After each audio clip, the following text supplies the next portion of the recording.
Hello everyone, कैसे हो सभी लोग। मैं हूं आपका भास्कर भैया और आप सभी का स्वागत है रैंक प्लस पे। तो बच्चों, जैसा आप सभी को पता है, हमारा चैप्टर चल रहा है तत्वों का वर्गीकरण एवं गुणधर्मों में अर्थता, और आज इसका लेक्चर नंबर 6 जो है हम देखने वाले होंगे। ठीक है, और वैसे बता दूं, आज का जो लेक्चर रहेगा वो थियोरेटिकली इस ओवरऑल चैप्टर का लास्ट लेक्चर होने वाला है। ठीक है, यानी आज हम इसकी कंप्लीट थ्योरी हम कवर कर लेंगे। जो भी छोटे छोटे टॉपिक्स रह गए हैं वो हम आज कवर कर लेंगे। ठीक है, और ज़्यादा से ज़्यादा कल का जो आपका लेक्चर रहेगा उसमें हम ज़्यादा से ज़्यादा क्वेश्चन प्रैक्टिस करने वाले होंगे, और अगले जो चैप्टर रहेगा उस पर थोड़ा सा हम डिस्कस करने वाले होंगे। ठीक है, ओके। तो first of all good afternoon everyone, good afternoon. So आज का जो हमारा टॉपिक है वो थोड़ा देख लेते हैं। आज का जो टॉपिक है जो हम पढ़ने वाले हैं, आज हम पढ़ने वाले बेसिकली इन 3 बातों पर, यानी कि एक तो द्वितीय तत्वों के गुणधर्मों में असंगतता, एक हम ये देखने वाले हैं, एक हम देखेंगे विकर्ण संबंध के बारे में, और एक हम देखेंगे विभिन्न प्रकार के जो ऑक्साइड हैं, एक हम इनके बारे में देखने वाले हैं। ठीक है, तो ये सारी बातें आज के हम लेक्चर में कवर करने वाले होंगे। ओके, लेकिन इससे पहले मैं मुझे बता दीजिए, सभी लोग क्लास में आ चुके हैं, और इससे पहले तक अगर आपका कोई भी डाउट है तो पहले आप मुझे वो कमेंट करके बता दीजिए, ताकि हम उनको कवर कर लें, और फिर हम आगे वाले पार्ट को, यानी आज के जो टॉपिक से, फिर हम उनको कवर कर पाएँ आराम से। ठीक है, और ये चैप्टर आपका आज कहीं ना कहीं पाइंड अप हो जाएगा, और अगर कुछ रह भी जाए इन केस तो हम कल कवर कर लेंगे, और कल हम क्वेश्चन प्रैक्टिस भी इसकी कवर कर लेंगे पूरे तरीके से। तो ये चैप्टर आपका कंप्लीटली कल तक आपका एंड हो जाएगा, और मोस्ट प्रॉब्ली कल नहीं तो हम परसों ही अपना नया चैप्टर स्टार्ट कर रहे होंगे। ठीक है, तो एक आइडिया मिल गया होगा कि किस तरीके से हमें पढ़ना है और आगे हम क्या कौन सी चीज़ कब स्टार्ट करने वाले हैं। ठीक है, लेकिन पहले अगर कोई डाउट है तो आप पहले मुझे कमेंट करके बता सकते हो। ठीक है, और सभी लोग क्लास में हैं नहीं है इसका मुझे कमेंट करके बता दीजिए, समता भी मुझे दिखा दो कि हाँ भैया क्लास में आ चुके हैं और आज की क्लास को स्टार्ट किया जाए। ठीक है, तो देखो आज की क्लास में देखो, जैसे मैं सिंपल वाला पार्ट है, आराम से थियोरेटिकल वाला पार्ट रहेगा, और मैं बता रहा हूँ यहाँ से इन 3 टॉपिक्स में से मिलाकर के सही या किसी में से एक में से आपको एक क्वेश्चन मिल जाता है, 100% मिल जाएगा आराम से। ठीक है, तो इन 3 टॉपिक्स के अंदर ही आपको एक क्वेश्चन आपके एग्जाम में मिलने वाला होगा, इसलिए इसको अच्छे से थोड़ा पढ़ लेना। ठीक है, थ्योरी पार्ट है, ज़्यादा से ज़्यादा कुछ बहुत ज़्यादा है नहीं है, सिंपल थ्योरी है, तो आराम से आप इसे कवर कर सकते हो बिना किसी ज़्यादा मुश्किल वाली चीज़ के। ठीक है, तो स्टार्ट करें, एक बार मुझे कमेंट कर दीजिए, फिर हम स्टार्ट कर सकते हैं आज का जो टॉपिक है। ठीक है, तो देखो चलो स्टार्ट करते हैं। सबसे पहले हम बात करने वाले हमारे द्वितीय तत्वों के गुणधर्मों में असंगतता क्या होती है। पहले तो इसी से स्टार्ट करते हैं ना। तो देखिए, अगर हम बात करें, हमारा जो सबसे पहला टॉपिक है क्या है मेरा, कि द्वितीय आवर्त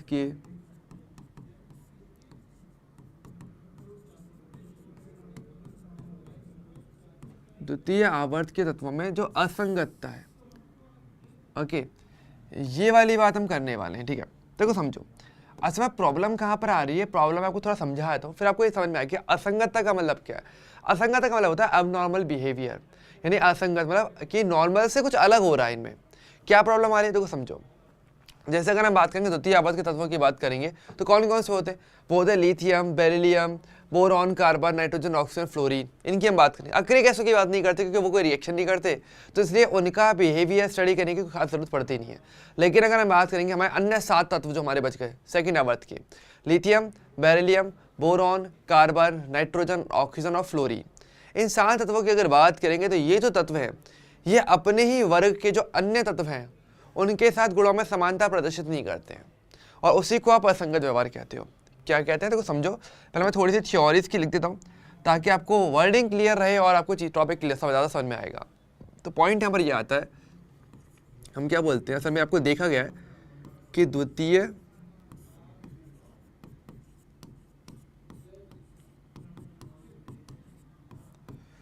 आवर्त के तत्व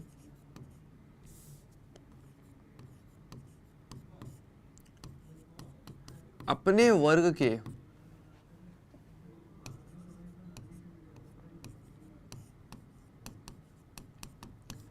अन्य तत्वों के साथ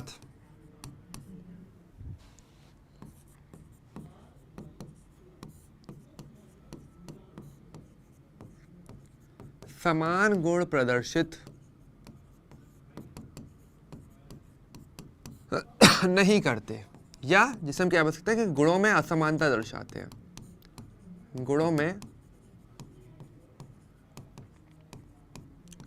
गुणों में असमानता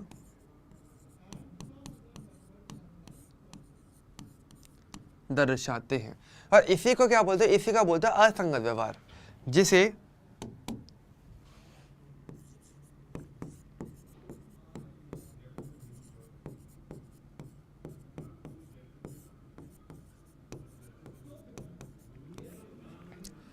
असंगत व्यवहार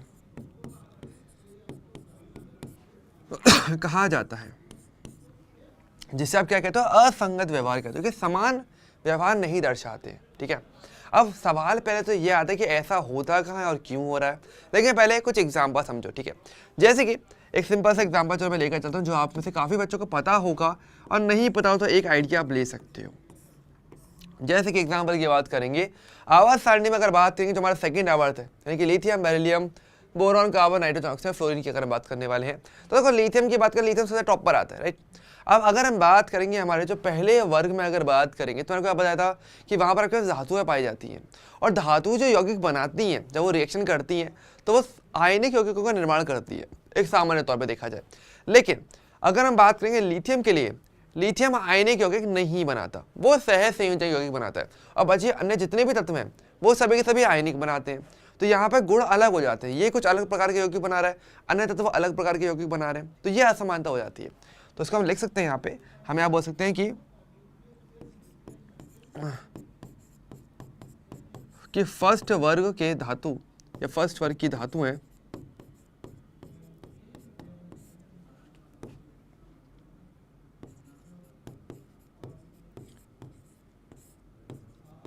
आयनिक यौगिक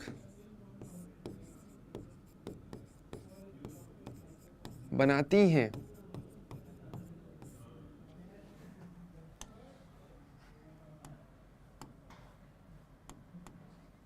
क्या लगता है फिर से लिखना पड़ेगा शायद आगे, कि फर्स्ट वर्ग की धातुएं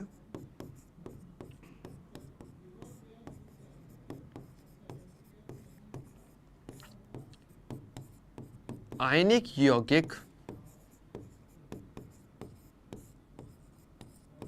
बनाती हैं, परंतु लिथियम सहज संयोजक यौगिक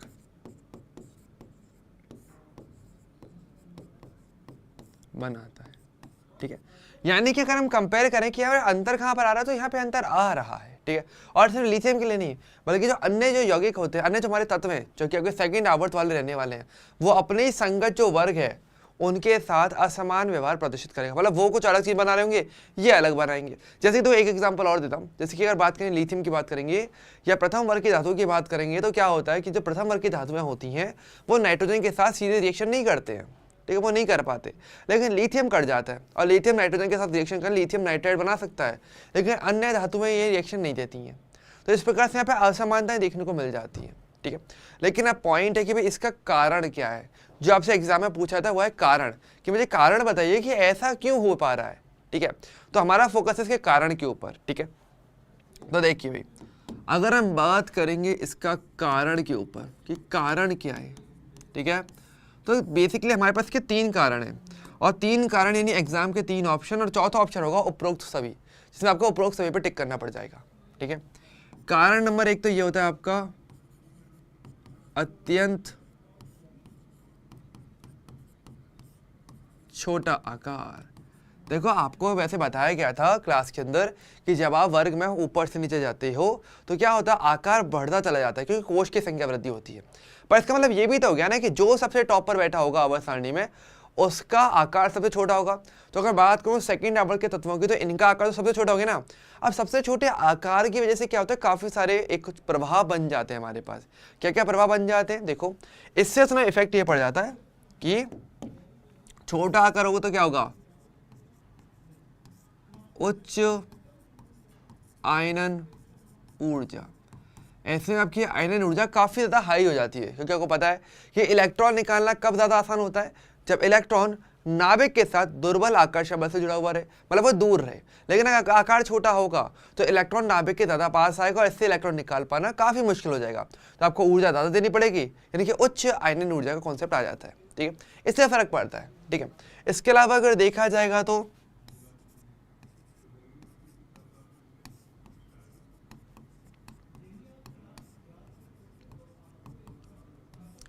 उच्च आवेश घनत्व। आवेश घनत्व का मतलब क्या होता है कि मतलब कि इकाई आयतन में हमारे पास आवेश की मात्रा। अब देखो सिंपल सी बात है भाई, अगर हमारे पास कम जगह होगी तो वहां पर क्या होगा, आवेश मान लो उतना ही लेके चलो, मान लो कि 10 इलेक्ट्रॉन है।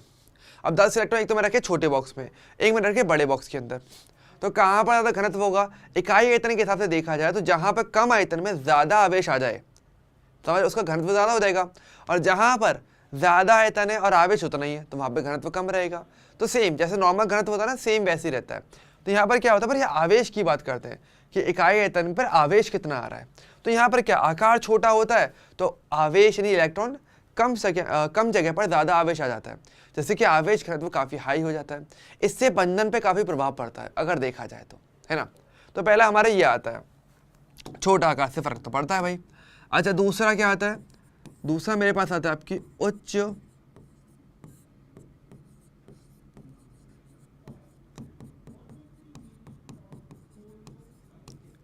उच्च विद्युत ऋणात्मकता। अब देखो मैंने आपको ये भी बताया था कि जब आप वर्ग में ऊपर से नीचे जाते हो तो क्या होता है, तो विद्युत ऋणात्मकता घटती चली जाती है। पर इसका मतलब ये भी है कि जो टॉप पर बैठा होगा उसकी विद्युत ऋणात्मकता सबसे ज़्यादा होती है। ये हमने लास्ट क्लास में हमने देखा था, क्योंकि मैंने आपको विद्युत ऋणात्मकता में आवर्त या वर्ग में क्या प्रभाव पड़ता है वो हमने डिस्कस किया था, राइट। तो वहाँ पर हमने ये बात बताई थी कि विद्युत ऋणात्मकता बढ़ती चली जाती है जब आप वर्ग में, मतलब घटती चली जाती है जब आप वर्ग में ऊपर से नीचे जाते हो, यानी जो टॉप पे बैठा है उसकी सबसे ज़्यादा होगी। अब इसका प्रभाव क्या पड़ता है, इसका प्रभाव पड़ता है बंध बनाने पे, कि बंध आयनिक होना चाहिए कि सहसंयोजक होना चाहिए। ये कहीं ना कहीं ये विद्युत ऋणात्मकता का कॉन्सेप्ट कहीं ना कहीं बहुत हेल्प करता है इसको डिसाइड करने में, जिसको हम कहीं ना कहीं रासायनिक आबंधन एवं आणविक संरचना के चैप्टर में आगे सीखने भी वाले हैं बाय द वे, ठीक है। तो चलो मैं यहाँ पे फिर भी इसका मेंशन कर, इसका मेन पर्पस कहाँ पड़ रहा है, इसका मेन प्रभाव पड़ता है कहाँ पर, बंध का प्रकार डिसाइड करने में, कि भाई आयनिक होगा कि सहसंयोजक होगा, कौन सा बनेगा, वो कहीं ना कहीं विद्युत ऋणात्मकता काफी हद तक डिसाइड करवाता है, काफी मदद इसके लिए करवा देता है, ठीक है। और तीसरा तो काफी इंपॉर्टेंट रह जाता है अपने आप में भी, तीसरा भी इंपॉर्टेंट है। तीसरा है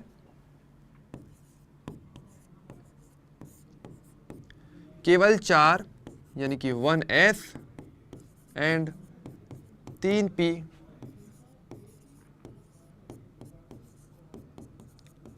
कक्षक का होना।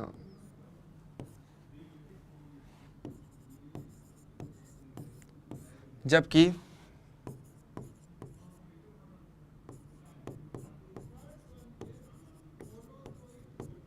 थर्ड या अधिक आवर्त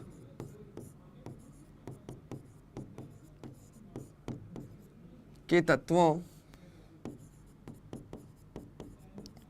के पास D एंड F कक्षक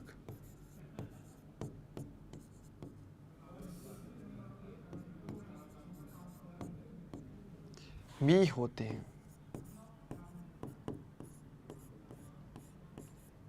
ठीक है। इस प्रकार से यानी कि हमारे पास क्या होता है, अगर फोकस करो थोड़ा सा तो हमारे पास जो सेकंड आवर्त के जो तत्व हैं उनके पास केवल मतलब 2 टाइप के कक्षक मिल सकते हैं, टोटल 4 अगर देखा कक्षकों की बात करें। एक तो S कक्षक रहता है और 3 उनके पास P कक्षक आ जाते हैं, लाइक 2S और 2P की अगर बात करेंगे, है ना। यहाँ पर अगर देखा जाएगा तो आपको पता है इनके पास क्या रहेगा कक्षकों के नाम पे, एक तो 2S रहेगा और एक रहेगा 2P रहेगा, इसके अलावा थोड़ी हो जाता है इन सब के पास, यही तो है। S में 1 कक्षक होता है, P में 3 कक्षक, इन टोटल 4 कक्षक, यानी चाहे तो मैक्सिमम 4 बंदियां बना सकते हैं। लेकिन अगर बात करेंगे नीचे वाले थर्ड या उससे आगे जाएंगे तो आपके पास D एंड F कक्षक भी आ जाते हैं, जहां से ज्यादा बंद बनाए जा सकते हैं अगर देखा जाए तो। अगर हम बात करें यहाँ पे थर्ड या उससे अगर आप नीचे जा रहे हो तो आपके पास D एंड F कक्षक भी आ जाएंगे, इनके आपका प्लस पॉइंट मिल जाता है, जैसे कि आप ज्यादा बंद बना सकते हैं। लेकिन यहाँ पर क्या होगा, केवल एक कुछ ही बंद बना पाएंगे, तो ऐसे में कहीं ना कहीं असंगत व्यवहार देखने को मिलेंगे। ओके, क्लियर है ये वाला पार्ट। ओके, तो ये वाली बात है, यानी कि यहाँ पर क्या होता है, तो इस आधार पर हम कह सकते हैं कि यहाँ पर कम बंधन या मैक्सिमम 4 बंदियां बना सकते हैं। अतः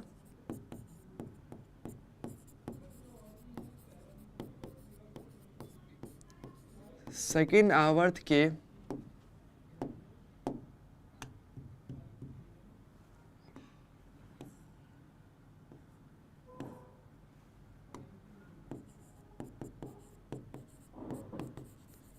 मैक्स 4 बंद ही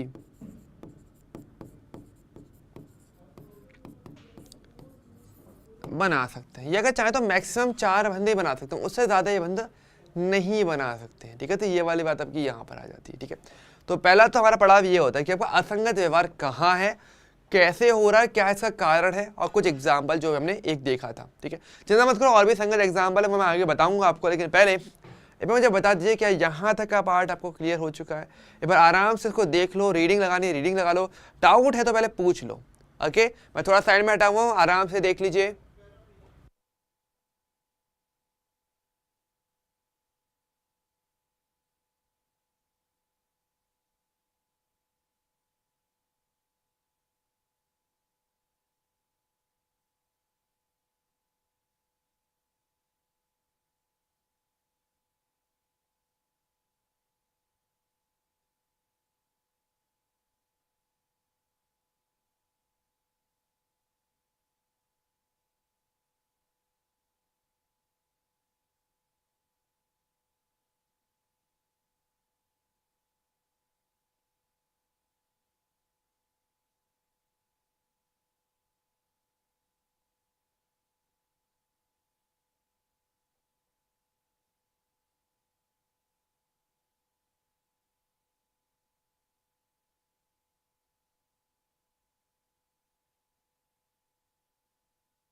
ओके, देख लिया आराम से, कोई डाउट?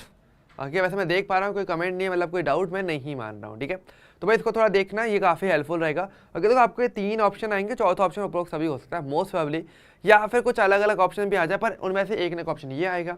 तो आपको देखना पड़ेगा कि भाई सही कौन सा है, गलत कौन सा है ना। तो ये सारी बातें थोड़ी सी चेक करना। ठीक है, तो ये हमारा सबसे पहला पार्ट होता है। ठीक है, अब देखो दूसरा टॉपिक हमारा क्या है, थोड़ा फोकस करते हैं। दूसरा टॉपिक है मेरे पास विकर्ण संबंध। अब देखो ये वाला टॉपिक काफ़ी अच्छा है अगर देखा जाए तो, अगेन ये दिमाग चलाएगा आपको थोड़ा सा।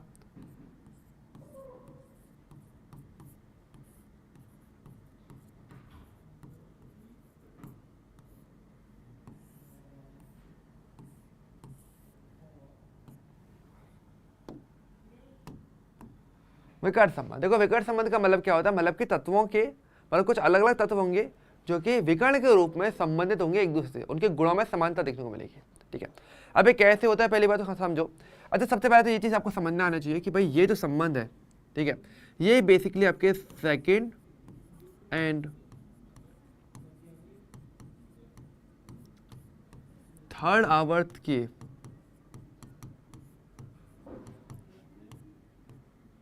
तत्वों के मध्य होता है। पहली बात ध्यान रखना, इसको केवल सेकेंड और थर्ड आवर्त के तत्व के बीच में ही देखने को मिलेगा, और कहीं ऐसा देखने को मिलता नहीं है। ठीक है, अब कौन कौन से तत्व, जैसे कि देखो अगर हम बात करेंगे हमारे पास यहाँ पे, चलो मैं आपको पूरा दिखा देता हूँ कौन कौन से तत्व हमारे पास रहते हैं।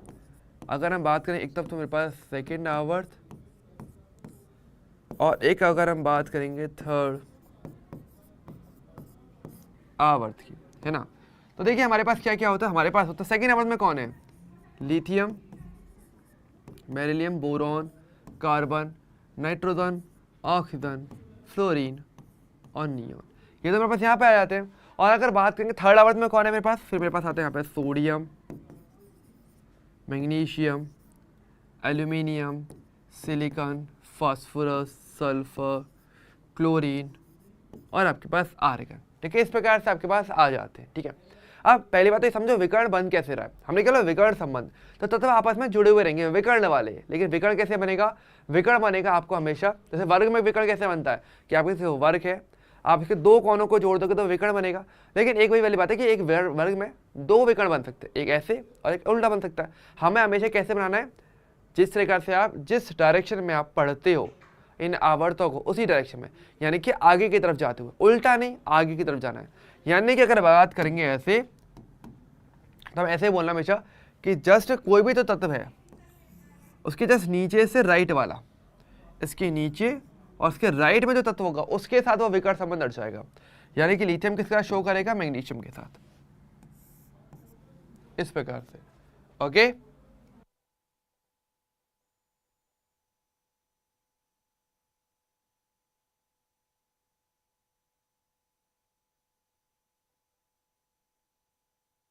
ठीक है। और इसी प्रकार से देखो बेरिलियम कैसे करेगा, तो वो नीचे जाके जस्ट राइट वाला, ओके, बहुत आगे मत जाना, जस्ट राइट। तो बेरिलियम आपका शो करेगा एल्यूमिनियम के साथ, बोरॉन करेगा इसी प्रकार से सिलिकॉन के साथ, कार्बन करेगा फास्फोरस के साथ, ओके, इस प्रकार से। अच्छा, अभी उल्टा मत करें, जैसे कि मैंने बोला, अगर आप बोलो कि भाई नीचे जाकर के मैं तो इस प्रकार से लेफ्ट ले रहा हूँ, तो ये गलत है, ऐसा नहीं होगा, ये सही है, नीचे जाके राइट होना है, ठीक है। जिस जिस डायरेक्शन में आप आवर्तों को पढ़ रहे हो उसी डायरेक्शन में, पर जस्ट अगला तत्व।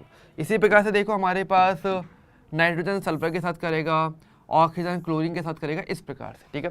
तो यहाँ पर आपको विकर्ण संबंध देखने को मिलता है, मतलब इनके गुणों में समानता रहती है। विकर्ण संबंध का मतलब ये इनके गुणों में समानता है। यहाँ पर हम क्या बोलते हैं, इसका मतलब ये रहता है, अगर मैं यहाँ पे नोट के तौर पर आपको लिखवा दूं, तो यहाँ पर ये है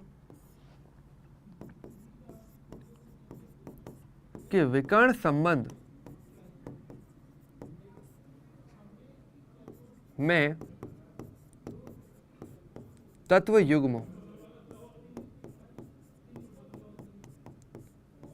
गुणों में समानता प्रदर्शित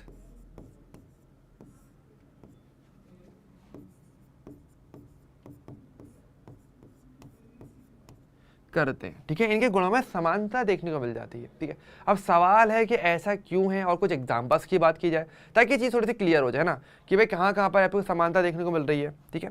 तो देखिए थोड़ा ध्यान से, अगर हम बात करेंगे यहाँ पे हमारे पास, तो पहली बात हम चलो कुछ एग्जाम्पल लेकर चलते हैं। जैसे कि मैंने आपको बताया था कि लिथियम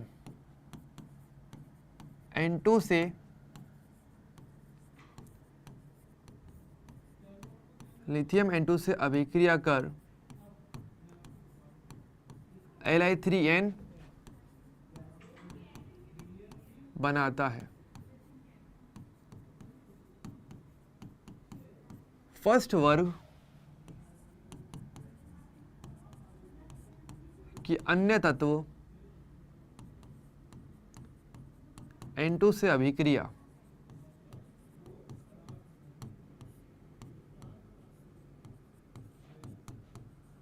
नहीं करते,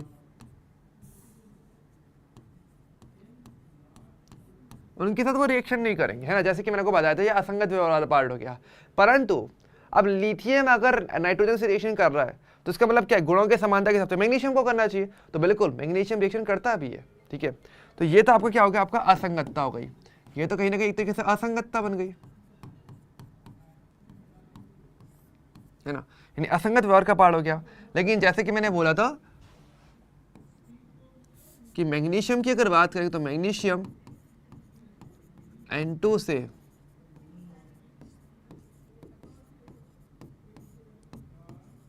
अभिक्रिया कर Mg3N2 बनाता है, जो कि मैग्नीशियम का नाइट्राइड है। और ये वाला पार्ट क्या हो जाएगा आपका, विकर्ण संबंध का।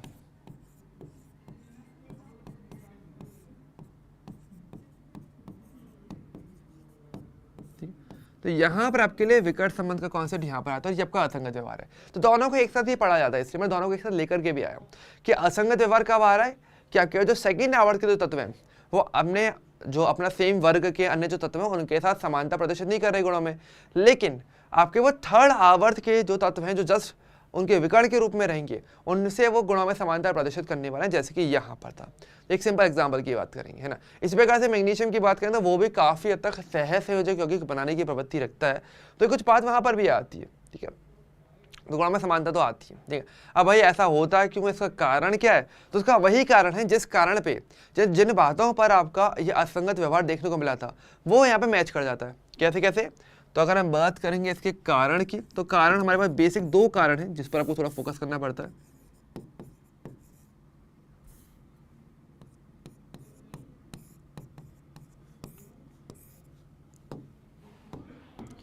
कारण क्या है, नंबर एक, तो कारण क्या होता है कि लगभग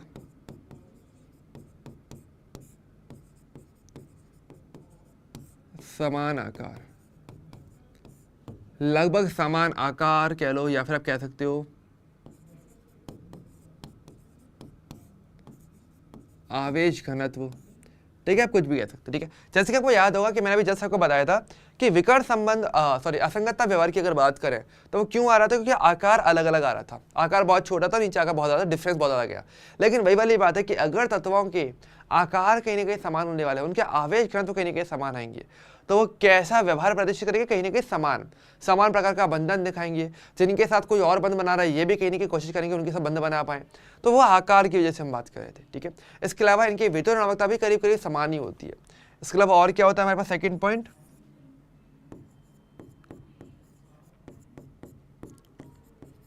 लगभग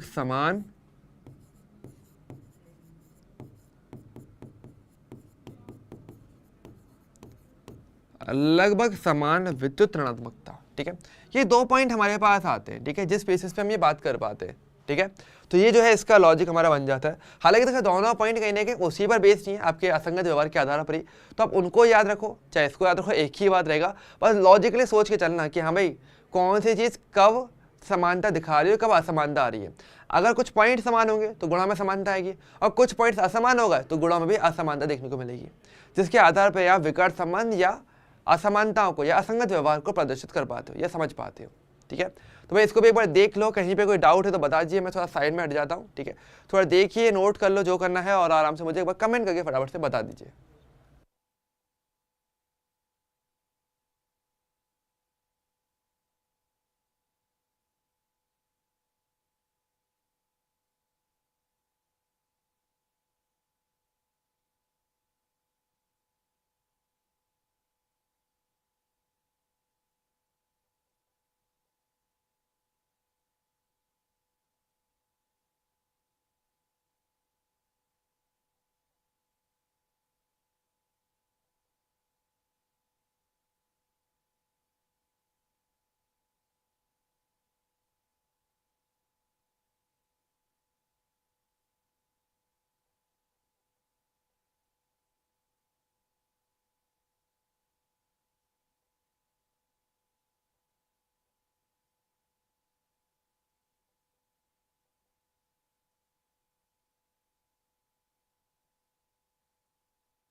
ओके बच्चों, तो ये वाला पार्ट भी हो गया हमारे लिए, सिंपल पार्ट है, इजी है, आराम से हो जाएगा, ठीक है। तो देखो हमने 2 टॉपिक तो हमने बहुत आराम से कवर ही कर लिया। अब तीसरा वाला देखो थोड़ा सा फोकस करना। रीजन क्या है कि ये आपके नीट के एग्जाम में क्वेश्चन देता रहता है, और कई बार क्वेश्चन इस एक पर्टिकुलर टॉपिक से आए, विभिन्न प्रकार के ऑक्साइड की अगर हम बात करें। ये थोड़ा सा एक ऐसा टॉपिक है जिसको आपको ध्यान से सुनना चाहिए और समझना चाहिए, जितना हो सके उतना आपको फायदा मिलेगा, ठीक है। तो देखो भाई, अगर हम बात करें हमारे ऑक्साइड की, तो कौन कौन से प्रकार के ऑक्साइड होते हैं, तो यहाँ पर हम बात करने वाले हैं इनके अम्लता क्षारीयता गुणों के आधार पर हम बात करने वाले हैं। तो अगर हम बात करें तो ये थोड़ा ध्यान से देखना, ठीक है, ये काफ़ी ज़्यादा इंपॉर्टेंट है। ऑक्साइड, अगर हम बात करें ऑक्साइड को उनकी प्रकृति के आधार पर अगर बात किया जाएगा, तो हम उन्हें 4 तरीके से हम विभाजित करने वाले हैं, ठीक है, 4 तरीके से। कौन कौन से होते हैं तो उसका पूरा फ्लो चार्ट समझने वाले, तो आराम से देखना। एक तो होता है मेरे क्षारीय ऑक्साइड,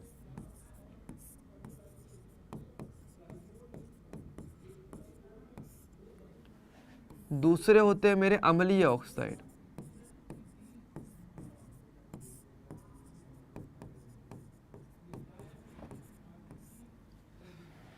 तीसरा होता है मेरे पास आपके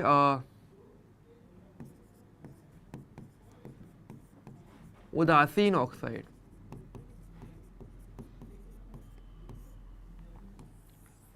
और चौथे आपके पास होते हैं उभयधर्मी ऑक्साइड।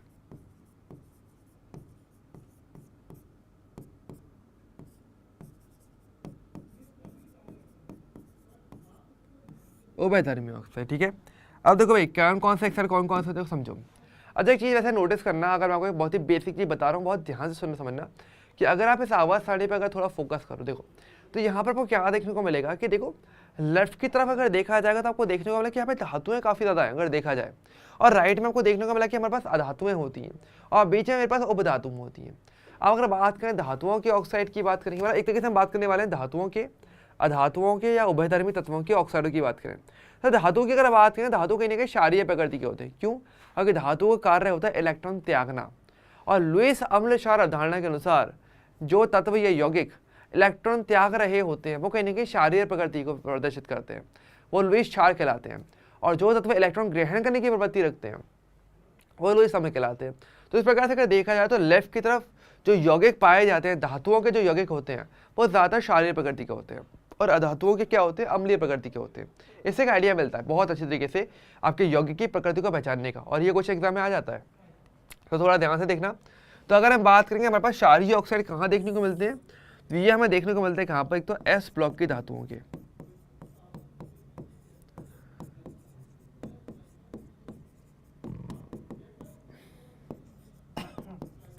जितने भी एस ब्लॉक की धातुओं के जो ऑक्साइड होते हैं वो सभी के सभी क्या होते हैं, क्षारीय प्रकृति के होते हैं, सबके सब क्षारीय होते हैं। ठीक है, अच्छा कौन कौन से होते हैं, कुछ एग्जांपल्स की बात करें, जैसे कि हम बात करेंगे Na2O, Li2O, K2O, MgO, CaO, ये सबके सब क्या होता है, क्षारीय प्रकृति के होते हैं, सबके सब। आगे फिक्स है इसका तो, ठीक है।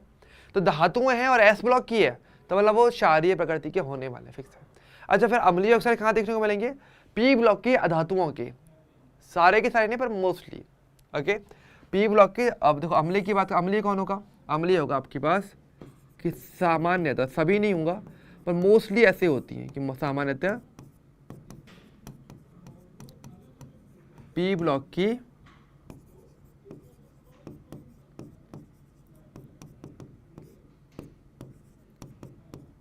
अधातुओं के ऑक्साइड, पी ब्लॉक की जो अधातुएं होती हैं उनके जो ऑक्साइड होते हैं जनरली वो आपके अम्लीय प्रकृति के होते हैं।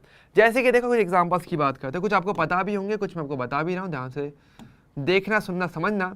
जैसे कि हम बात करेंगे CO2, NO2, N2O3, N2O5, SO2, SO3, Cl2O7, ठीक है। ये कुछ आपके इंपॉर्टेंट ऑक्साइड्स अगर देखा जाए, ओके। और ये मैंने वो भी बता रहा हूँ जो आपके एग्जाम में आए हुए हैं, ठीक है। इनमें से ऑप्शंस बने हुए हैं, काफ़ी सारे बच्चे कंफ्यूज हो जाते हैं। बुक में देखोगे तो केवल आपको CO2, NO2 इन सब छोटे छोटे ऑक्साइड लिखे होंगे, लेकिन ये ऑक्साइड भी आपके पी ब्लॉक की धातुएं हैं। इनके ऑक्साइड तो ये ज़्यादातर आपके अम्लीय प्रकृति के रहने वाले, ठीक है। तो आप एक हिंट लगा करके याद रख सकते हो। तो अगर आपको तो भाई ना आपको ब्लॉक जितने क्लियर पता रहेंगे कि कौन सा तत्व कहाँ पर आता है, आवाज साइड में कौन सा तत्व कहाँ दिखने वाला है, उसके आधार पर उस तत्व के गुणों या उसके यौगिकों के गुण आप बता सकते हो कि वह अम्लीय होगा कि क्षारीय होगा, ये सब बातें है ना। अच्छा, जो कि हमने आपको क्लास में बताया ही है। अब बात करते हैं उदासीन। अब देखो ये वाले थोड़े से याद करने पड़ेंगे, ठीक है। उदासीन और उभयधर्मी की बात करेंगे तो इनको आपको थोड़ा सा याद करना पड़ेगा कि भाई एग्जैक्टली कौन से होते हैं, ठीक है। उदासीन की बात करें, उदासीन हम बात करने वाले, हमारे पास टोटल 4 ऑक्साइड हैं जो उदासीन होते हैं। कौन कौन से होते हैं, एक तो होता है मेरा CO, कार्बन मोनोऑक्साइड इसका कहता हूँ। ध्यान रखना कार्बन डाइऑक्साइड अम्लीय होता है लेकिन कार्बन मोनोऑक्साइड उदासीन होता है, इंपॉर्टेंट है, कन्फ्यूजन बहुत ज़्यादा होता है। इसके अलावा N2O और NO, N2O होता है बेसिकली नाइट्रस ऑक्साइड जिसको लाफिंग गैस के नाम से जाना जाता है। तो वो वर्ड है, अगर आपको याद नहीं हो रहे कोई बात नहीं, हैंड टू हैंड लिख लो कॉपी में तो भूलोगे नहीं। CO तो पता है कार्बन मोनोऑक्साइड है, N2O नाइट्रस ऑक्साइड होता है, लाफिंग गैस हंसाने वाली गैस होती है ना। NO क्या होता है आपकी नाइट्रिक ऑक्साइड होता है, NO नाइट्रिक ऑक्साइड, ठीक है, ये भी उदासीन होती है। इसके अलावा H2O, H2O क्या है भाई, तो मुझे जल बोलते हो लेकिन है तो वो हाइड्रोजन का ऑक्साइड ही ना, तो ये भी उदासीन होता है, ये तुम जानते हो, तो बेसिक एग्जांपल है, ठीक है। तो 4 एग्जांपल हैं जबकि उदासीन के होते हैं, ये आपको जरूर याद रखनी है, ठीक है। एग्जाम में ज़्यादातर ये वाला पार्ट पूछा गया कई बार, इसके बारे में थोड़ा सा इनके बारे में पूछा जाता है। क्षारीय ऑक्साइड क्योंकि ईजी है याद करना इसलिए उनको कम पूछते हैं, लेकिन इनको पूछा जाता है। हालांकि यहाँ एक और भी क्वेश्चन बनता है काफ़ी अच्छा कि आपको बहुत सारे ऑक्साइड के नाम दे देंगे, अब पूछेंगे इनमें से कौन सा अम्लीय होगा कौन सा क्षारीय होगा, छांट के बताना पड़ेगा। तो ऐसा भी क्वेश्चन आपके पास बन जाता है, काफ़ी अच्छा क्वेश्चन है। अब बात करते हैं हमारे उभयधर्मी की, मतलब देखो वैसे उदासीन, देखो इन तीनों के बारे में तो आपको पता ही है ना। क्षारीय मतलब कि जिसका pH 7 से ज़्यादा होने वाला है वो क्षारीय होते हैं। अम्लीय क्या होते हैं, जिनके pH की वैल्यू 7 से कम होती है। उदासीन कौन है, जिनकी pH की वैल्यू 7 होती है, जो ना अम्ल ना क्षार हो। और उभयधर्मी क्या होता है, जो ज़रूरत के अनुसार अम्ल और ज़रूरत के अनुसार क्षार के समान व्यवहार प्रदर्शित कर सके, वो बेधर्मी होते हैं। इसके एग्जाम्पल कौन है, वो थोड़े इंपॉर्टेंट है, थोड़ा ध्यान रखना है अपने को। जैसे कि पहला होता है आपके zinc oxide, aluminium oxide Al2O3, P block की धातु है ये, पी ब्लॉक की धातु है, वो बेधर्मी होते हैं ज़्यादातर। इसके अलावा आर्सेनिक ऑक्साइड As2O3, इसके अलावा SnO2, PbO2, टिन के और लेड के जो ऑक्साइड होते हैं वो भी उभयधर्मी प्रकृति के होते हैं। ये आपके एग्जाम में आया हुआ था, इसलिए थोड़े से पता होने चाहिए, ठीक है, क्योंकि एग्जाम में चीज़ डायरेक्ट आते हैं। काफ़ी सारे बच्चे लगते हैं देखो, वैसे ये जो लाइन है इन दोनों के बारे में आपको ज़्यादा डिटेल में इस करंट चैप्टर में नहीं होगा, पर पी ब्लॉक के अंदर होगा। ओके, पी ब्लॉक के अगर आप पेजेस को थोड़ा सा अच्छे से देखते हो तो आपको ये मिल जाएगा कि ये उनके ऑक्साइड उभयधर्मी होते हैं। लेकिन वही वाली बात है ना कि कॉन्सेप्ट यही कि यही सीख लो तो पूरा ही कवर कर लो। लाइक थोड़ा सा मैं यहाँ पढ़ाऊँ, फिर इसको छोड़ करके बाद में पी ब्लॉक जब आएगा तब उसकी बातें करेंगे, जो एग्जाम में बहुत डिटेल में भी नहीं आने वाला। तो इससे अच्छा ये है कि आप अभी के अभी इसको क्लियर करते हो चलो। ओके, तो इस वाले बात पर थोड़ा सा फोकस करना, ठीक है। तो ये हमारे क्या होते हैं, ओवरऑल मेरे ऑक्साइड होते हैं अगर हम बात करेंगे तो। अच्छा, इसके अलावा हम और भी ले सकते हैं, जैसे कि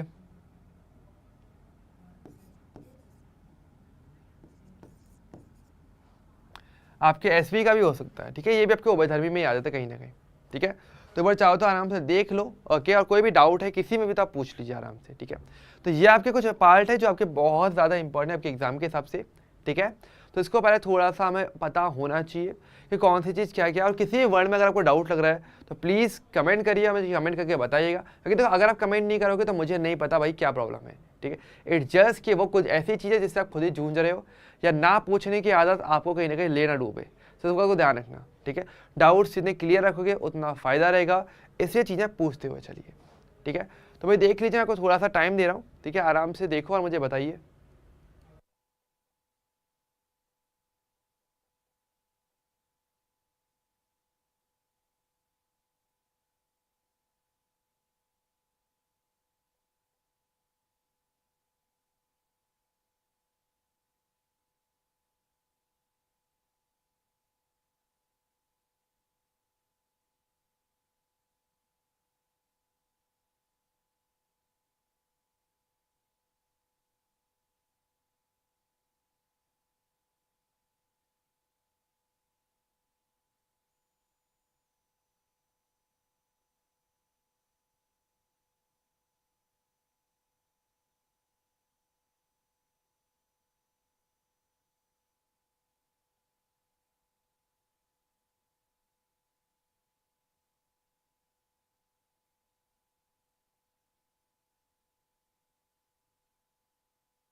ओके, चलिए आगे बढ़े। तो ये वाला पार्ट आपके ऑक्साइड का हो जाता है, तो बहुत इजी था, ठीक है। अच्छा, अब देखो कुछ छोटी छोटी बातें और सीख लेते हैं, क्योंकि हमारे पास टाइम तो भी अच्छा खासा है ही, लेकिन कुछ छोटी छोटी बातें हैं जो आपको और हेल्प करती हैं चीज़ों को क्लियर करने में, और बहुत गारंटी बता रहा हूँ ये बहुत काम की चीज़ है, ठीक है। तो देखिए भाई, हम थोड़ी सी बात करने वाले हैं आपके पास 4 पॉइंट्स में मैं बात करने वाला हूँ। एक तो हम बात करते हैं हमारे पास धात्विक,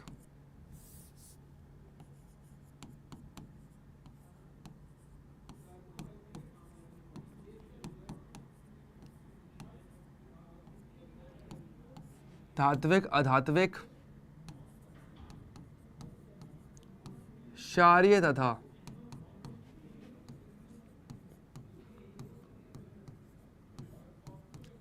अम्लीय गुण के बारे में, ठीक है, कि आवाज सारणी में इनका क्रम कैसे निकालोगे। तो ये एग्जाम में आता है और काफ़ी सारे बच्चे इसका आंसर नहीं दे पाते, वो गलत करके आते हैं, उनको पता ही नहीं है कि ये चीज़ होती क्या है और कैसे निकाला जाए, ठीक है। अगर इवन अगर मैं क्लास में किसी से पूछूं कि हमारे पास कौन सा ऐसा तत्व है जो सर्वाधिक क्षारीय गुणों को प्रदूषित कर सकता है, ये कहाँ पर वो तत्व पाए जाते हैं, तो काफ़ी सारे बच्चे कहीं ना कहीं इसका आंसर गलत ही देंगे या दे ही नहीं पाएंगे क्योंकि पता ही नहीं होगा। इससे पहले चीज़ थोड़ी सी क्लियर कर लेते हैं, ठीक है। अगर हम बात करें तो आवर्त सारणी की बात करते हैं, मैं आपको थोड़ा सा एक यहाँ पे रफ चलेगा आवर्त सारणी का डायग्राम बना लेते हैं।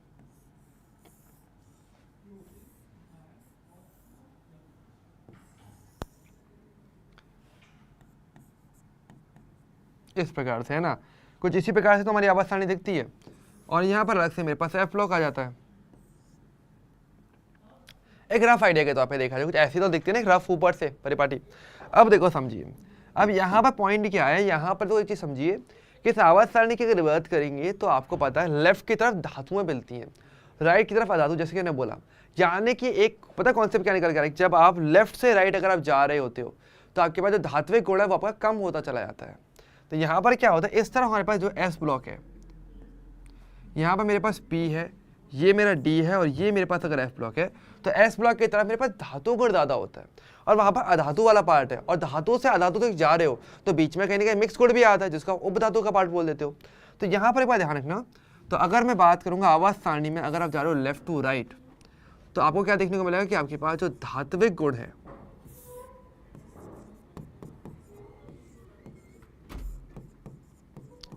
वो तो असल में वो कम होता है, और आपको क्या देखने को मिलता है, आपका जो अधात्विक गुण है, अधात्विक या अधातु गुण, वो असल में आपका बढ़ रहा होता है। ठीक है, बात बिल्कुल सही है। और देखो एक चीज और, आप अगर मान लो तो लेफ्ट राइट धात्विक अधात्विक की बात करें, लेकिन अगर मान लो वर्ग में बात की जाए तो देखो वर्ग का भी एक सिंपल सा कॉन्सेप्ट है, बहुत ही सिंपल सा बन रहा है कि अगर मान लो मैं वर्ग में अगर मैं जाता हूं तो क्या होगा, क्योंकि आवाज का तो चलो आप सभी लोगों ने बहुत ईजी तरीके से आपको पता चल जाए कि हाँ भाई यहाँ तो दिख ही रहा है। लेकिन अगर मान लो वर्ग में हो तो वर्ग में ऊपर से नीचे जाने पर क्या देखने को मिलता है, होता ये देखो फोकस करो। अगर आपको पता है धातुओं की तरफ बात करते हैं, धातु की तरफ बात करते हैं ना, lithium sodium magnesium, lithium sodium potassium की बात करते हैं। आपको पता है जब वर्ग में ऊपर से नीचे जाते हो तो इलेक्ट्रॉन त्यागना आसान हो जाता है, रीजन कि आकार बढ़ रहा है, आयनिक ऊर्जा कम हो रही है, तो इलेक्ट्रॉन त्यागना आसान है। और धात्विक गुण का मतलब ही क्या होता है, इलेक्ट्रॉन त्यागना। धात्विक गुण का मतलब होता है इलेक्ट्रॉन त्यागना। वर्ग में ऊपर से नीचे जा रहे हो तो इलेक्ट्रॉन त्यागना आसान है, मतलब कि धात्विक गुण बढ़ रहा है। इसका मतलब क्या हो जाएगा,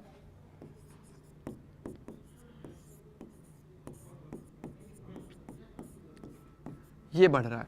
और अगर धात्विक गुण बढ़ेगा तो अधात्विक गुण कम हो जाएगा, और ये सभी के लिए होता है। ठीक है, अधात्विक गुण कम होता है। इसे ऐसे मानो कि जैसे कि आपके अंदर अच्छाई भी है बुराई भी दोनों ही है।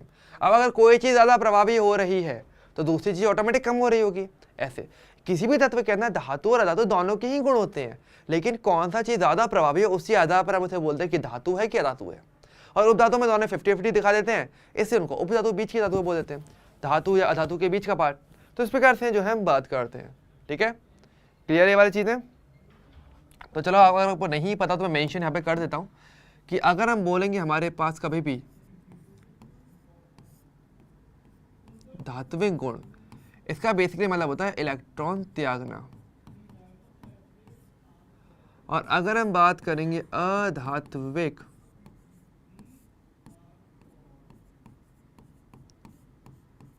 गुण, इसका मतलब क्या होता है, इलेक्ट्रॉन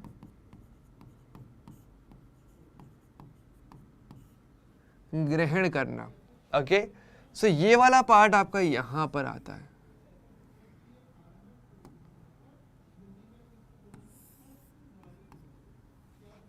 और उसी के आधार पर हमने सारी बातें की है। ओके, सो ये चीज काफी ज्यादा इंपॉर्टेंट हो जाती है आपके लिए। ठीक है, डन है। ओके, और क्या देखो इसी के आधार पर अब देखो हम क्षारीय और अम्लीय व्यवहार की बात भी कर सकते हैं, बता आपसे। ओके, धात्विक गुण इलेक्ट्रॉन त्यागना है, मतलब वो क्षारीय व्यवहार है एक तरीके से, और अधात्विक गुण मतलब इलेक्ट्रॉन ग्रहण करना, वो अम्लीय व्यवहार है। लुईस अम्ल लुईस क्षार की बात करेंगे तो ठीक है। अच्छा, मैंने कितने बच्चों को पता है लुईस अम्ल या लुईस क्षार अवधारणा कौन सी है, क्योंकि अगर ये पता है तो फिर ये चीज समझ पाना बहुत ईजी हो जाता है हमारे लिए। ठीक है, तो लुईस अम्ल लुईस क्षार यही बोलते हैं कि अगर इलेक्ट्रॉन त्याग रहे हो तो लुईस क्षार हो, लुईस के अनुसार आप क्षारीय व्यवहार प्रदर्शित कर रहे हो, और अगर आप इलेक्ट्रॉन ग्रहण कर रहे हो तो लुईस के अनुसार आप अम्ल व्यवहार प्रदर्शित करोगे, तो आप लुईस अम्ल हो जाते हो। ठीक है, तो धात्विक गुण इलेक्ट्रॉन त्यागना बेसिकली आपके क्षारीय गुण को प्रमोट करता है,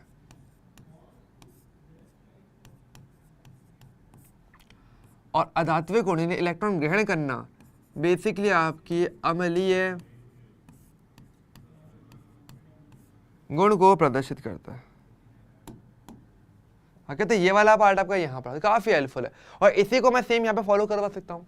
यानी अगर मैं बात करूँ आवर्त में लेफ्ट से राइट जा रहे हो तो क्या हो रहा है, आपका अम्लीय गुण बढ़ रहा है, क्षारीय गुण कम हो रहा है। और वर्ग में ऊपर से जा रहे हो, चाहे किसी के लिए भी, किसी भी आवर्त सारणी, पूरी आवर्त सारणी में किसी भी आवर्त किसी वर्ग के लिए ये नियम पालन होता है पूरी तरीके से।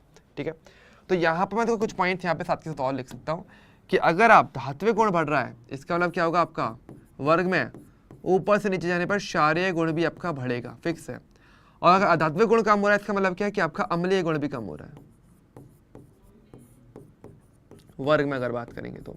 और अगर हम बात करेंगे आवर्त में लेफ्ट राइट जा रहे हो तो धात्विक गुण बढ़ रहा है, मतलब कि आपके पास जो क्षारीय गुण है, मतलब वो कम हो रहा है तो क्षारीय गुण भी कम हो रहा है।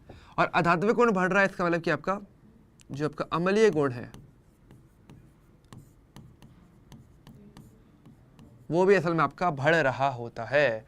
तो ये वाला पार्ट आपका काफी ज्यादा इंपॉर्टेंट है। ठीक है, और यहाँ से क्वेश्चन आते हैं, काफी सारे क्वेश्चन आते हैं, काफी सारे आगे, नो डाउट एक से बढ़कर एक क्वेश्चन आपको एक पर्टिकुलर पार्ट में देखने को मिल जाते हैं। ठीक है, तो इसको थोड़ा सा अच्छे से समझना। ठीक है, आराम से अपने आप में ये क्वेश्चन से भरा हुआ पोर्शन है, तो इसलिए आज के डीएस में आपको जो क्वेश्चन दिए जाए उनको अच्छे तरीके से सॉल्व करना। जितना सॉल्व करोगे, जितना क्वेश्चन का ध्यान रखोगे, उतना पता रहेगा कि भाई थ्योरी से क्वेश्चन कैसा दिखता है।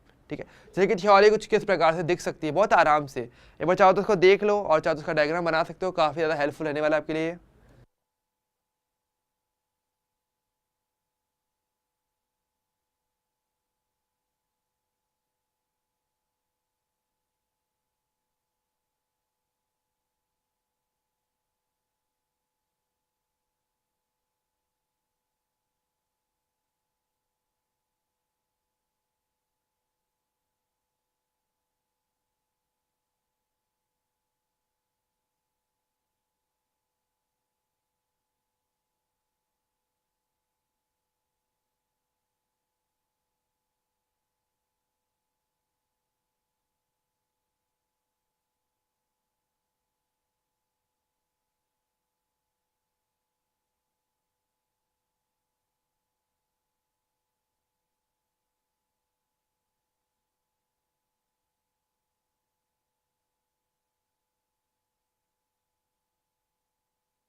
ओके बच्चों, तो ये वाला पार्ट क्लियर हो गया आराम से।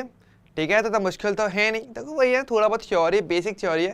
जितना चीज़ें क्लियर रखोगे ना, आप आराम से चीज़ को सॉल्व कर सकते हो, बहुत आराम से।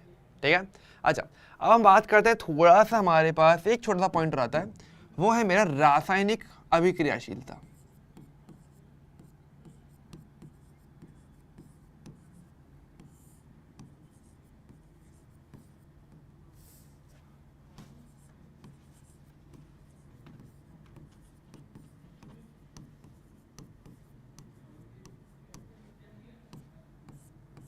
और रासायनिक अभिक्रियाशीलता की अगर हम बात करेंगे, है ना, तो देखो भाई, इसका मतलब क्या है कि भाई कौन किधर कितना ज़्यादा क्रियाशील है, कौन सी चीज़ें या कौन से तत्व बहुत क्रियाशील होता है, कौन से कम क्रियाशील है, हम इसकी थोड़ी बात करने वाले हैं। ठीक है, तो एक मैं आपको बताना चाहूँगा, आवाज सारणी ना एक बात तो है, बहुत ज़्यादा ही सोच समझ के बनाई गई, बहुत तरीके से, कौन सी चीज़ कहाँ रखी गई है बहुत ध्यान से रखा गया है, मतलब किस तत्व कहाँ होना चाहिए, कौन सा तत्व कहाँ होना चाहिए, हर एक बात को।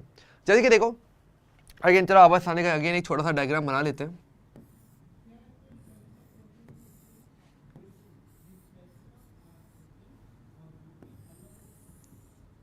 ठीक है, अगर हम बात करें इस आवाज सारणी में, आपको पता है यहाँ पे एस ब्लॉक, ये डी ब्लॉक, ये पी ब्लॉक हो गया, और यहाँ पर अलग से आपके पास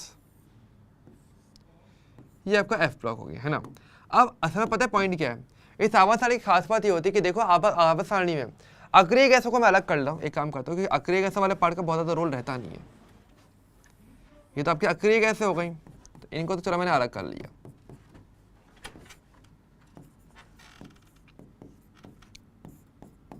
ठीक है, पर इन अक्रिय गैसों के अलावा अगर हम बात करेंगे तो आपको ये देखने को मिलेगा कि जो तत्व आवाज सारणी में सबसे लेफ्ट है या आवाज सारणी में सबसे राइट है अक्रिय गैसों के अलावा, वो सबसे ज़्यादा क्रियाशील है, मोस्ट रिएक्टिव। ओके, ध्यान रखना, कभी फोकस करना, आपको देखने को मिलेगा कि अगर हम बात करेंगे तत्व जो कि कहाँ पर पाए जाने वाले हैं, आवर्त सारणी में सबसे बाएं या दाएं, जो आवाज सारणी में सबसे बाएं या सबसे दाएं पाए जाते हैं वो सबसे ज्यादा क्रियाशील है। वो क्या होते हैं बेसिकली आपके सर्वाधिक क्रियाशील।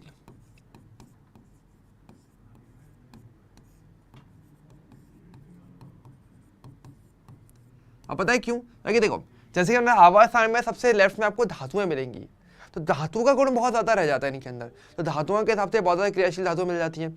और सबसे राइट में जाओगे तो आपको अधातुएं सबसे ज़्यादा मिलती हैं, और जितना राइट में जाओगे अधातुएं गुण बढ़ेगा, मतलब अधातु का जो गुण है वो उतना ज़्यादा बढ़ जाता है, वो अधातुएं उतनी ज़्यादा क्रियाशील हो जाती हैं, इस प्रकार से। ठीक है, और अगर मान लो जैसे कि अगर आप आते हो बीच की तरफ आते हो, यहाँ बीच वाले पार्ट में कुछ इस एक पर्टिकुलर पोर्शन में अगर आप आते हो, ठीक है, इस थोड़ा सा इधर सा भी ले लेते हैं। ठीक है, जो बीच वाला पार्ट है, यहाँ पर आपको ये देखने को मिला कि जैसे ही आप आवाज सारणी में बीच की तरफ आ रहे हो चलते चलते, तो यहाँ पर जो क्रियाशीलता है वो कहीं ना कहीं औसतन रह जाती है, मतलब एवरेज टाइप रह जाती है, बहुत ज़्यादा नहीं रहती, एक बीच की रहती। यहाँ पर तो बहुत हाई, बहुत हाई, बहुत हाई। ठीक है, चलो हाई के लिए मैं ग्रीन कलर दिखाता हूँ। यहाँ पे ये वाला जो पर्टिकुलर पोर्शन रहेगा ये काफ़ी ज़्यादा क्रियाशील रहने वाला है, ये वाला और ये वाला, यहाँ पर काफ़ी क्रियाशीलता पाई जाएगी इस एक पर्टिकुलर एरिया वाले तत्वों में। लेकिन जैसे बीच की तरफ आने की कोशिश करते हो क्रियाशीलता कम होती चली जाती है और एक एवरेज पर पहुंच जाती है, मतलब क्रियाशीलता तो है पर एक एवरेज है, मतलब बहुत ज़्यादा भी नहीं बहुत कम नहीं, बीच की सी है। ठीक है, तो यहाँ पर क्या मिलती है, तो यहाँ पर हम ये कहते हैं, इसको मैंने ऑरेंज से कर लेते हैं ना, तो यहाँ पर हम कहते हैं कि वो तत्व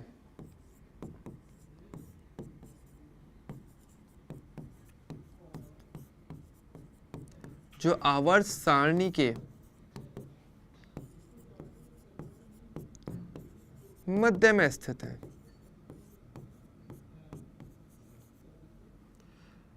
अधिक या कम ही क्रियाशील होते हैं, कम क्रियाशील होते हैं।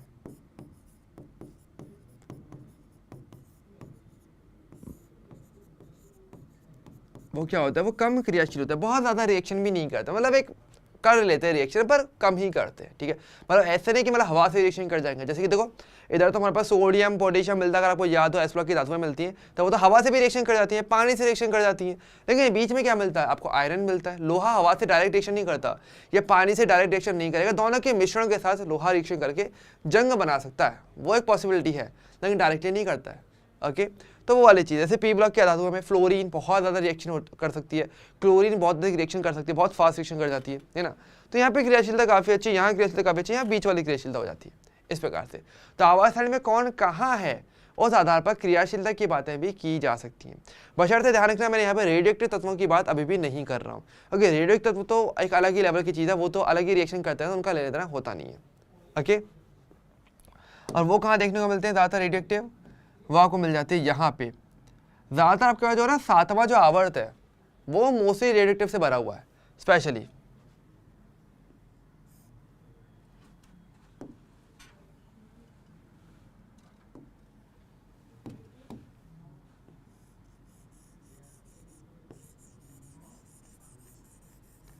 ये वाला जो पार्ट है वो ज़्यादातर रेडियो एक्टिव वाला होता है। ये हो गया, ये एफ लॉग की बात करेंगे तो ये सारा क्या है आपके लिए रेडियो एक्टिव पार्ट्स में ज़्यादातर है।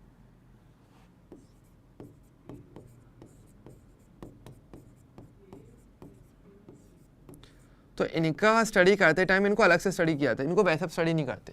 ये रेडियोधर्मी यानी रेडियो एक्टिव होते हैं, मतलब कि ये स्वयं से विकिरणों का उत्सर्जन करते रहते हैं, अलग अलग प्रकार के कणों का उत्सर्जन करते रहते हैं, तो स्वयं से इनका क्षय होता रहता है, खुद ही से टूटते जाएंगे और लास्ट में ख़त्म भी हो जाते हैं।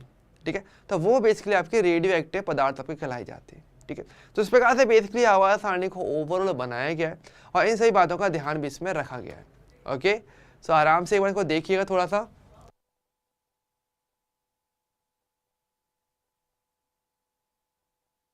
ठीक है बच्चों, तो ये वाला पार्ट आपका यहाँ पर आता है। तो अगर किसी का कोई डाउट है किसी भी पर्टिकुलर पॉइंट को लेकर के तो आप मुझे कमेंट कर सकते हो। मैं आपके कमेंट्स लगातार देख पा रहा हूँ, मैं थोड़ा साइड में जाता हूँ, देख लो आराम से, किसी को पॉइंट में डाउट लग रहा हो तो।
ओके चलो ठीक है, बहुत बढ़िया बच्चों। ठीक है, सो अगर किसी का कोई डाउट नहीं है तो देखो इस पॉइंट पे हमारा थ्योरी वाला पार्ट वैसे कंप्लीट हो जाता है। जितनी भी थ्योरी इस चैप्टर की वो सारे की सारी आपको भी पता चल चुकी है। ठीक है, अब आपका काम पर यह अभी भी बचता है कि आप इसको कितनी बार रिवाइज करते हो। ठीक है, और यहाँ पर मैं आपको एक चीज़ बताने वाला हूँ, बहुत ध्यान से सुनना समझना। ठीक है, बहुत ध्यान से, कि देखो चैप्टर्स हमारे चलते हुए चल रहे हैं, लेकिन अब ये बहुत ज़रूरी है कि आप उसको थोड़ा थोड़ा करके रिवीजन करते हुए रहो।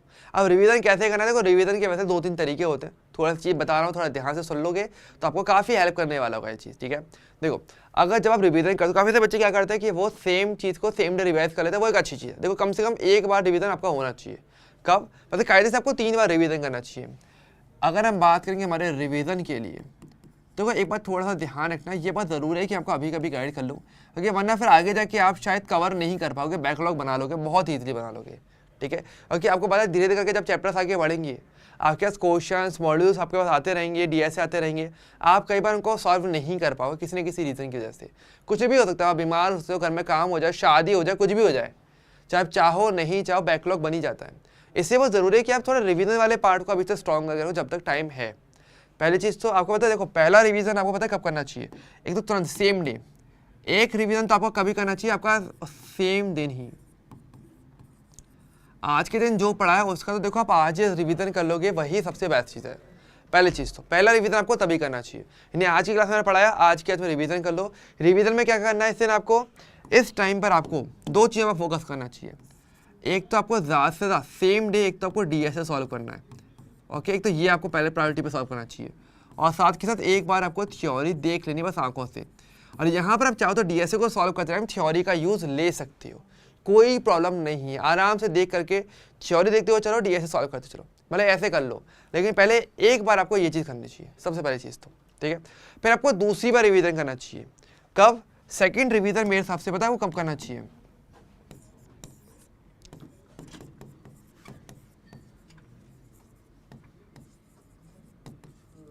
7 से 10 दिन के बाद।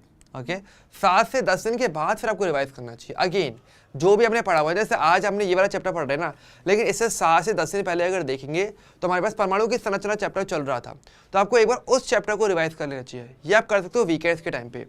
ये आप नॉर्मली कब कर सकते हो, जब आपके पास सैटरडे एंड जो संडे का जो टाइम रहता है, आप इसका यूज़ कर सकते हो अपना थ्योरी जो पुराना है उसको रिवाइज करने में। इससे फ़ायदा ये रहेगा कि आपको चीज़ें उंगलियों पे याद रहेंगी। जितनी चीज़ें आपके टिप्स पर रहेंगी, उंगलियों पर रहेंगी, आपको उतना ज़्यादा फायदा रहेगा। चीज़ें तो क्लियर रहती है कि चाहे घुमा फिरा के कहीं से भी आ जाए, चाहे ऑन द स्पॉट में आपसे कोई क्वेश्चन पूछूं, लेकिन आपको पता होना चाहिए कि उसकी थ्योरी क्या है। हाँ, क्वेश्चन प्रैक्टिस वाली बात थोड़ी सी कि थोड़ी क्वेश्चन प्रैक्टिस में सामने कर लो, लेकिन थ्योरी एक बार ज़रूर देखो। इस पॉइंट पे आपको थोड़ा सा फोकस करना चाहिए अगेन आपकी थ्योरी के ऊपर, ठीक है। थ्योरी पर थोड़ा ज़्यादा फोकस करना चाहिए। क्वेश्चन प्रैक्टिस भी करना है थोड़ा बहुत, लेकिन थ्योरी जरूर देख लेना चाहिए एक बार अच्छे से पुराने वाले चैप्टर्स की, ठीक है। और इसके बाद आपको एक थर्ड रिवीजन करना चाहिए, तो सबसे इंपॉर्टेंट। और ये वाला अगर आप यहाँ तक पहुँच गए ना, तो फिर मैं कह रहा हूँ कि आप उस चीज़ को कभी नहीं बोलोगे। ये वाला आपको करना चाहिए 1 मंथ बाद, 1 महीने बाद।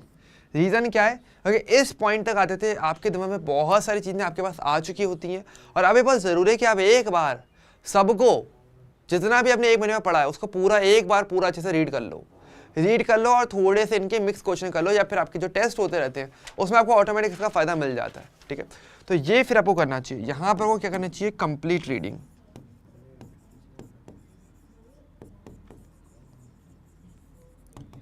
एक बार तसल्ली से कंप्लीट रीडिंग लगा लो, ठीक है। और साथ के साथ जब एक बार रीडिंग हो जाए, साथ में कोई ना कोई एक टेस्ट आपको ज़रूर देना चाहिए ऑन द सेम टाइम।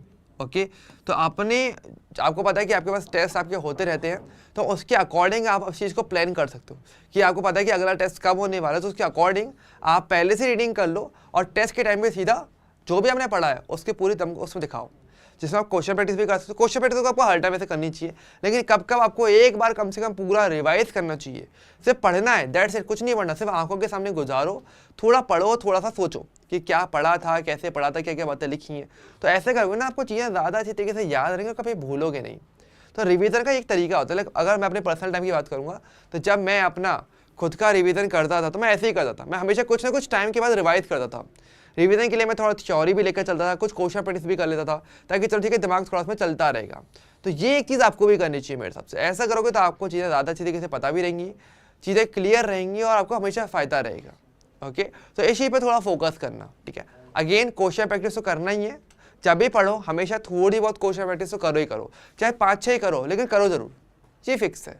चाहे कुछ भी टॉपिक हो जाए उसके 5 या 6 क्वेश्चन तो आपको साथ के साथ करने ही चाहिए, ताकि उसका क्वेश्चन पैटर्न आपको पता रहेगा, क्वेश्चन टाइप पता रहेगा। इसका फायदा मिलता रहता है आपको, अभी नहीं मिलेगा पर लॉन्ग टर्म में जब आप एक्चुअल में एग्जाम दे रहे होंगे, जब आपका टेस्ट अभी होने वाला है, भाई आपको बता दूं आपका टेस्ट होने भी वाला है, आपका ये सैटरडे टेस्ट होने वाला है जैसे, है ना, जिसमें ये चैप्टर करंटली आ ही रहा है, उससे पहले वाला चैप्टर परमाणु की संरचना भी कंप्लीट आने वाला है। तो उसको फिर आप थोड़ा सा पढ़ लो, फायदे में रहोगे, क्योंकि अब टेस्ट होने वाला है तो आपको रिवाइज तो करना ही पड़ेगा ना।